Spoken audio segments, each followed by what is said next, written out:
નમસ્કાર, સ્વાગત છે તમારું મારી ચેનલ ખ્યાના સ્ટોરી બુક પર। માતા પાર્વતીના 3 પ્રશ્નો। કેવી સ્ત્રી સમય પહેલા વિધવા થાય છે?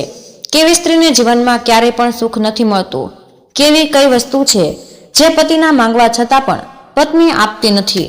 એકવાર ભગવાન શિવ કૈલાસ પર્વત પર બેઠા હતા ત્યારે માતા પાર્વતી ભગવાન શિવને મળવા માટે આવે છે અને કહે છે કે હે પ્રભુ, જ્યારે હું તમને મળવા માટે આવી રહી હતી ત્યારે મારી નજર મૃત્યુલોક પર પડી અને મેં જોયું કે 3 સ્ત્રીઓ જે એકબીજાની મિત્ર હતી તેમાંથી 2 સ્ત્રીઓ વિધવા બનીને દુઃખી જીવન જીવી રહી હતી, જ્યારે એક સ્ત્રી પરિણીત હતી અને તે પોતાના પતિ માટે સુખી જીવન જીવી રહી હતી।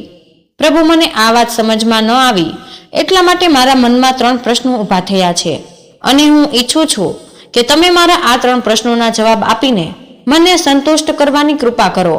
આ રીતે માતા પાર્વતીની વાત સાંભળીને ભગવાન શિવ કહે છે કે હે પાર્વતી, તમે મને તમારા 3 પ્રશ્નો જણાવો। આ 3 પ્રશ્નોના જવાબ આપીને હું તમને સંપૂર્ણ રીતે સંતુષ્ટ કરવા માટેનો પ્રયત્ન કરીશ। ત્યારે માતા પાર્વતીએ કહે છે કે હે પ્રભુ, મારો પહેલો પ્રશ્ન એ છે કે કેવી સ્ત્રી સમયથી પહેલા વિધવા બની જાય છે? મારો બીજો પ્રશ્ન એ છે કે કેવી સ્ત્રીને જીવનમાં ક્યારેય પણ સુખ નથી મળતું? અને મારો ત્રીજો પ્રશ્ન એ છે કે એવી કઈ વસ્તુ છે કે જે પતિના માંગવા છતાં પણ પત્ની આપતી નથી? ત્યારે માતા પાર્વતીના આ પ્રશ્નો સાંભળીને ભગવાન શિવ કહે છે કે હે પાર્વતી, તમે જે 3 સ્ત્રીઓની વાત કરી રહ્યા હતા તેમાંથી 2 સ્ત્રીઓ વિધવા થઈને પોતે દુઃખી જીવન જીવી રહી હતી અને બીજી એક સ્ત્રી બાજુ ઉભેલી પતિવ્રતા થઈને પોતાના પતિ સાથે સુખી જીવન જીવી રહી હતી। જાણવા માંગો છો કે આવું કેમ થઈ રહ્યું છે? તો હું તમને એક નાની કહાની સંભળાવું છું। આ કહાનીને તમે ખૂબ જ ધ્યાનથી સાંભળજો।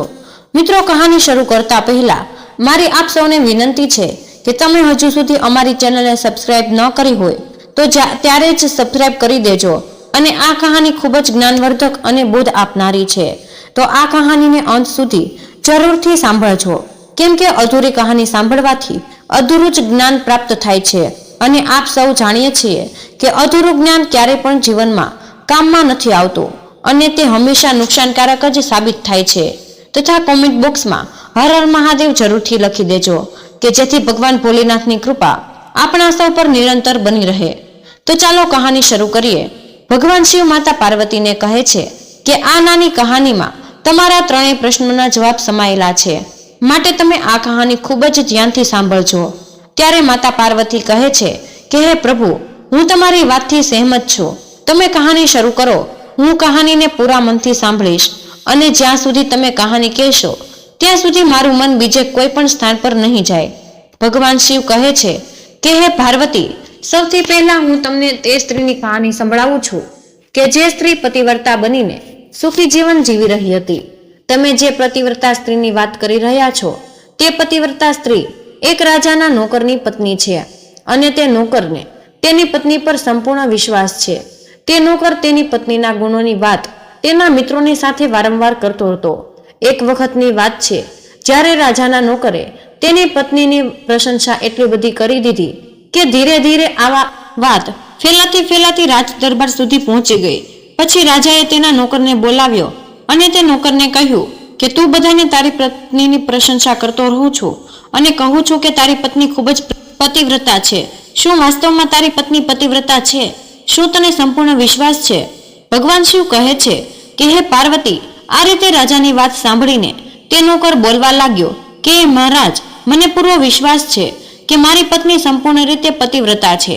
તે જ સમયે રાજાનો મહામંત્રી તે નોકરને કહેવા લાગ્યો કે જો હું તારી પત્નીને પતિવ્રતા ધર્મ ખંડિત કરી દઉં તો તને શું સજા મળવી જોઈએ? ત્યારે તે નોકર જવાબ આપ્યો કે જો તું મારી પત્નીને પતિવ્રતા ધર્મ ખંડિત કરી દઉં તો મહારાજ તમે મને ફાંસી આપી દેજો। પછી તે રાજાનો નોકર તે મંત્રીને કહે છે કે હે મહારાજ, જો આ મંત્રી મારી પત્નીને પતિવ્રતા ધર્મ ખંડિત ન કરી શક્યો તો તેને શું સજા મળશે? ત્યારે રાજા કહે છે કે આ મંત્રીને પણ ફાંસીની સજા જ આપવામાં આવશે। ભગવાન શિવ કહે છે કે હે પાર્વતી, પછી તે મંત્રીને નોકરને કહ્યું કે એવી કઈ વસ્તુ લાવું કે જેનાથી તું માની લે કે તારી પત્નીનો પતિવ્રતા ધર્મ ખંડિત થઈ ગયો છે। ત્યારે નોકરે તે મંત્રીને કહે છે કે જો તું મારા ઘરે જઈને મારા લગ્ન સમયે મને એક પટ્ટો અને કટાર આપવામાં આવી હતી તે પટ્ટો અને કટાર મારી પત્નીને ખૂબ જ સંભાળીને રાખી મૂકી છે અને તે સુહાગનની નિશાની માનવામાં આવે છે. જો તું આ પટ્ટો અને કટાર લાવીને મને દેખાડે તો હું માની લઈશ કે તે મારી પત્નીનો પતિવ્રતા ધર્મ પૂરી રીતે નષ્ટ કરી દીધો છે. ભગવાન શિવ કહે છે કે હે પાર્વતી, આ શરત સ્વીકારીને તે મંત્રી શહેરમાં જાય છે અને ત્યાં એક દાસીને મળે છે અને તે દાસીનું કામ એકબીજાની વચ્ચે દુશ્મનાવટ કરાવવાનું અને બીજા પાસેથી કોઈ પણ પ્રકારની ગુપ્ત માહિતી મેળવવાનું હોય છે. જે કામને કોઈ જ ન કરી શકે તે કામ આ દાસી કરી શકતી હતી. પછી તે મંત્રીએ તે દાસીના પોતાના સ્વાર્થ માટે બોલાવી અને કહ્યું કે આ નામનો એ વ્યક્તિ છે અને તેની સાથે મારી શરત લાગેલી છે. અને ત્યારબાદ તે મંત્રીએ તે શરતની બધી જ વાત તે દાસીને કહી દીધી અને તે દાસીને કહ્યું કે તું કોઈ પણ પ્રકારે આ સ્ત્રી સાથે મારો સંપર્ક કરાવી દે. તારે જેટલું ધન જોઈતું હશે તેટલું હું તને આપીશ. ભગવાન શિવ કહે છે કે પાર્વતી આ રીતે તે મંત્રીની વાત આ સાંભળીને તે દાસી કહેવા લાગી કે ભાઈ, તું એ સ્ત્રી વિશે વાત ના કરીશ, કેમ કે તે સ્ત્રી ખૂબ જ પતિવ્રતા છે અને તે મારી સામે જોશે પણ નહીં અને તેના પરિવારવાળા ખૂબ જ ખૂંખાર છે અને તે જાણશે તો તારું ચામડું પણ ઉતારી લેશે. આ વાત સાંભળીને તે મંત્રી કહે છે કે જો તું મારો તે સ્ત્રી સાથે સંપર્ક ના કરાવી શકતી હોય તો કંઈ વાંધો નહીં, પણ તું મારું બીજું એક કામ કરી દે. તે સ્ત્રીના ઘરે જઈને એક પટ્ટો અને કટાર ચોરી કરીને તું લાવી આવ અને તે સ્ત્રીના ગુપ્તાંગ પાસે જો કોઈ નિશાન હોય તો તે નિશાન પણ તું જોઈને મને જણાવી દેજે. પછી હું તને મોં માંગ્યું ઇનામ આપીશ. ભગવાન શિવ કહે છે કે પાર્વતી, હવે તે દાસીને આ વાત સમજમાં આવી ગઈ અને તેને કહ્યું કે ઠીક છે, હું તમારું કામ જરૂર કરીશ.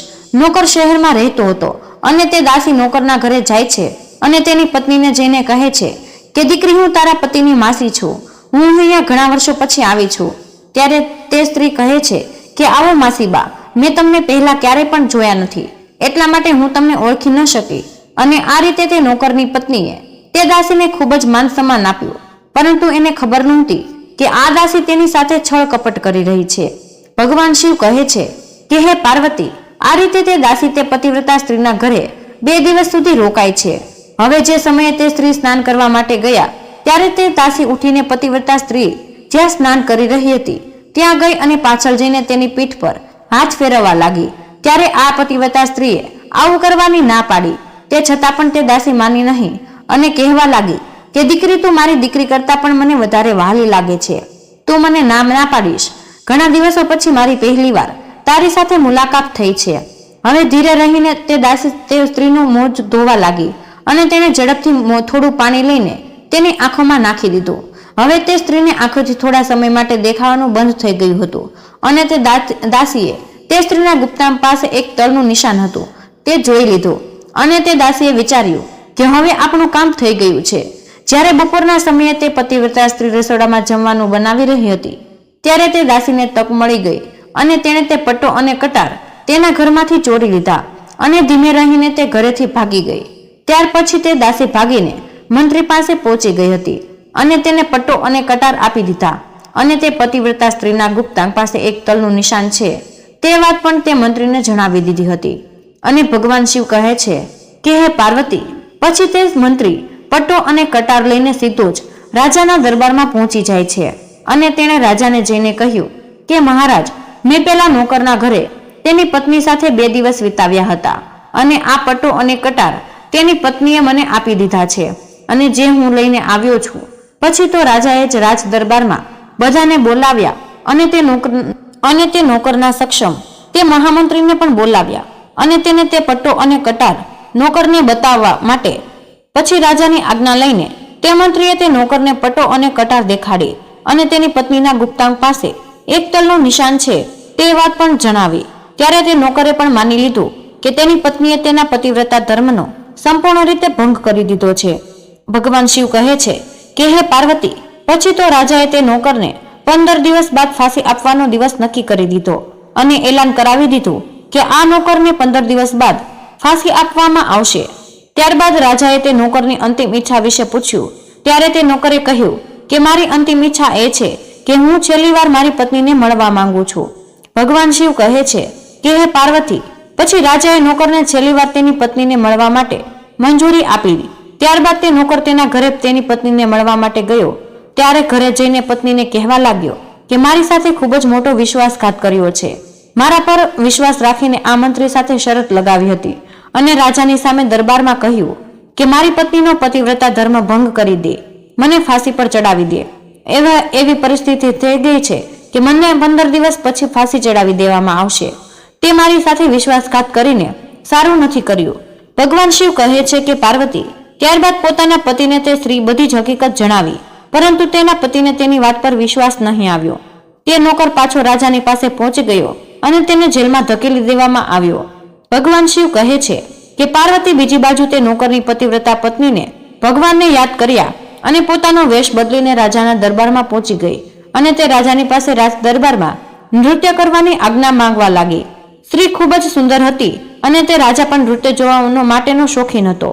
એટલા માટે રાજાએ તે સ્ત્રીને નૃત્ય કરવા માટેની આજ્ઞા આપી અને તેના મંત્રીને કહી દીધું કે બધા હાજર રહે અને આ સુંદરીના નૃત્ય કરવા માટેની બધી જ વ્યવસ્થા કરી દી. ભગવાન શિવ કહે છે કે હે પાર્વતી, ત્યાર પછી બધા જ મંત્રીઓ તે રાજાના દરબારમાં ઉપસ્થિત રહ્યા અને નોકરની પત્નીને જ્યારે નાચવાનું શરૂ કર્યું ત્યારે રાજાએ તે સ્ત્રીને નાચ ખૂબ જ પસંદ આવ્યો. રાજા તે સ્ત્રીના નૃત્યથી ખૂબ જ ખુશ થયા અને કહ્યું કે માંગ, તારે શું માંગવું છે? હું તારી બધી ઈચ્છા પૂરી કરીશ. ભગવાન શિવ કહે છે કે પાર્વતી પછી તે નોકરની પતિવ્રતા સ્ત્રીએ રાજાને કહ્યું કે મહારાજ, તમારા રાજ દરબારમાં એક ચોર બેઠો છે જેણે મારી પાસેથી રૂપિયા ઉધાર લીધા હતા અને આજ સુધી તેણે મને પાછા નથી આપ્યા. ચોરની ફાંસીની સજા આપવામાં આવે તેવી મારી ઈચ્છા છે. રાજાએ તે સ્ત્રીને કહ્યું કે મારા દરબારમાં કોણ છે ચોર? તારા રૂપિયા લીધા છે, તું મને એનું નામ જણાવ, હું એને જરૂરથી ફાંસી અપાવીશ. ભગવાન શિવ કહે છે કે પાર્વતી ત્યારબાદ સ્ત્રીએ મહારાજને કહ્યું કે તમારો જે મહામંત્રી છે તે જ ચોર છે, હવે તેને ફાંસીની સજા આપી દો. હવે જ્યારે તે મંત્રીએ સાંભળ્યું કે આ સ્ત્રી તેને ચોર કહી રહી છે ત્યારે તે મંત્રી રાજાને કહ્યું કે મહારાજ, હું સોગંદ ખાઈને કહું છું કે મેં ક્યારેય પણ આ સ્ત્રીની પાસે પૈસા માંગ્યા નથી, કઈ પણ વસ્તુની તેની પાસેથી ચોરી નથી કરી, મેં તો આજ સુધી ક્યારે પણ તેને જોઈ પણ નથી, તો હું કેવી રીતે ચોર કરી શકું? મેં તો આજ સુધી તેનો ચહેરો પણ જોયો નથી. ભગવાન શિવ કહે છે કે હે પાર્વતી, જેવું તે મંત્રીએ કહ્યું એ આજ સુધી ક્યારેય પણ આ સ્ત્રીનો ચહેરો જોયો નથી. ત્યારે તરત જ સ્ત્રી કહેવા લાગી કે મહારાજ, જો આ મંત્રી મને ઓળખતો નથી અને તેને ક્યારે પણ મારો ચહેરો જોયો નથી, તો તમે આ મંત્રીને પૂછો કે આ પટ્ટો અને કટાર ક્યાંથી લાવ્યો છે. પછી તે સ્ત્રીએ કહ્યું કે હું એ નોકરની પત્ની છું જે તમારે ત્યાં નોકરી કરે છે. તમે મારા નિર્દોષ પતિને જેલમાં પૂરી દીધો છે, તેને ફાંસી પર ચડાવવાનો છે. હવે હું તમને સત્ય હકીકત જણાવું છું. આ મંત્રી એક દાસીને મારા ઘરે મોકલી અને તે દાસી મારા પતિની માસી છે એવું તેણે જણાવ્યું. તેની વાત પર વિશ્વાસ કરી લીધો. ત્યાર પછી દાસી યુક્તિ કરીને મારા ગુપ્તંગ પાસે જે તલનું નિશાન છે તેના વિશેની માહિતી મેળવી લીધી અને જ્યારે હું રસોઈ બનાવવા માટે રસોડામાં હતી ત્યારે તેણે મારા ઘરમાંથી તે પટ્ટો અને કટાર ચોરી લીધા હતા, આ મંત્રીને આપી દીધા. ભગવાન શિવ કહે છે કે પાર્વતી આ રીતે રાજાએ તે નોકરની પતિવ્રતા સ્ત્રીની બધી વાત સાંભળી અને રાજાએ તે દાસીને રાજ દરબારમાં બોલાવી. પછી તે દાસીએ રાજાને બધી જ હકીકત જણાવી દીધી. હવે સત્ય હકીકત જાણ્યા પછી રાજાએ તે નોકરને છોડી દીધો અને મંત્રીની ફાંસી પર ચડાવી દીધો. ભગવાન શિવ કહે છે કે પાર્વતી આ રીતે નોકરની પતિવ્રતા સ્ત્રીએ અંતમાં રાજાને કહ્યું કે હે મહારાજ, હું મારા પતિને ખૂબ જ પ્રેમ કરું છું. હું એક ચરિત્રવાન સ્ત્રી છું. મેં ક્યારેય પણ મારા પતિના નામ લઈને બોલાવ્યા નથી અને હું મારા પતિની ભગવાન ભાવથી સેવા કરું છું. ભગવાન શિવ કહે છે કે હે પાર્વતી, આ રીતે હવે મારી કહાની પૂરી થઈ છે. હવે તમે આ તમારા ત્રણેય પ્રશ્નોના જવાબ સાંભળો. તમારો પહેલો પ્રશ્ન એ હતો કેવી સ્ત્રી સમય પહેલા વિધવા થઈ જાય છે? તો તેનો જવાબ સાંભળો. જે સ્ત્રી પોતાના પતિને તેના નામથી બોલાવે છે તે સ્ત્રી સમયથી પહેલા વિધવા બની જાય છે, કેમ કે પતિના નામ લેવાથી તેના પતિની ઉંમર ઓછી થવા લાગે છે અને સમયથી પહેલા તેનો પતિ મૃત્યુ પામે છે. આવી જ રીતે જે સ્ત્રીઓ પોતાના પતિનું નામ લે છે તે સ્ત્રીઓ સમયથી પહેલા વિધવા બનીને અને દુઃખી થવા લાગે છે અને દુઃખી જીવન જીવવા લાગે છે. ભગવાન શિવ કહે છે કે હે પાર્વતી, તમે જે પણ 3 સ્ત્રીઓની વાત કરી રહ્યા હતા તેમાંથી 2 સ્ત્રીઓ જે વિધવા હતી અને તેમાંથી એક સ્ત્રી જે નોકરની પત્ની હતી તે પતિવ્રતા હતી અને તે ક્યારેય પણ તેના પતિનું, જ્યારે બીજી બાજુ જે 2 સ્ત્રીઓ હતી જે વિધવા હતી અને દુઃખી જીવન જીવી રહી હતી તે હંમેશા તેમના પતિને તેમના નામથી જ બોલાવતી હતી, જેના કારણે તેમના પતિની ઉંમર ઓછી થતી ગઈ અને તે બંને સ્ત્રીઓ સમયથી પહેલા જ વિધવા થઈ ગઈ હતી અને આજે તે દુઃખી જીવન જીવી રહી છે. એટલા માટે ક્યારેય પણ કોઈ સ્ત્રીએ તેના પતિને તેનું નામથી નહીં બોલાવવા જોઈએ. પછી ભગવાન શિવ પાર્વતી માતાને કહે છે કે તમારો બીજો પ્રશ્ન હતો કે કેવી સ્ત્રીઓને જીવનમાં ક્યારેય પણ સુખ નથી મળતું, તો તેનો જવાબ સાંભળો. જે સ્ત્રીઓ તેમના પતિની આજ્ઞા વિના કોઈ તીર્થ સ્નાન પર કે કોઈ ઉત્સવમાં જાય છે ત્યારે તેમના જીવનમાં ક્યારેય પણ સુખ નથી આવતું. એવી સ્ત્રીઓ જીવનભર દુઃખી રહે છે અને તેમને તેમના પતિને ક્યારેય પણ પ્રેમ નથી મળતો. હવે ભગવાન શિવ કહે છે કે હે પાર્વતી, તમારો ત્રીજો પ્રશ્ન એ હતો કે એવી કઈ વસ્તુ છે કે જે પત્ની તેના પતિના માંગવા છતાં પણ તેને આપતી નથી. તો તમારો પ્રશ્નનો જવાબ એ છે કે તે વસ્તુ ગાળ છે. એક ચરિત્રવાન સ્ત્રી ક્યારેય પણ તેના પતિને ગાળ આપતી નથી. જે સ્ત્રી ગાળો આપે છે તે સ્ત્રી ક્યારેય પણ ચરિત્રવાન નથી હોતી અને એવી સ્ત્રીઓ જીવનભર રડતી જ રહે છે અને તેઓના જીવનમાં ક્યારેય પણ સુખનો સમય નથી આવી શકતો અને તેવી સ્ત્રીઓ પણ સમયથી વહેલા વિધવા બની જાય છે.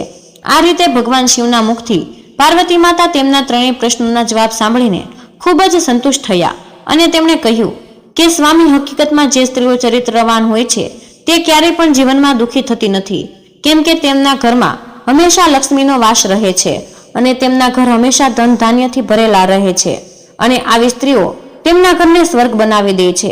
તો મિત્રો, આ કહાની તમને કેવી લાગી તે કમેન્ટ બોક્સમાં જરૂર જણાવજો અને વિડીયો પસંદ આવ્યો હોય તો ચેનલને સબસ્ક્રાઇબ જરૂર કરજો. જરૂરથી મળજો. ફરી મળીશું એક નવા વિડીયોમાં. ત્યાર સુધી જય શ્રી કૃષ્ણ. રાધે રાધે. ધન્યવાદ.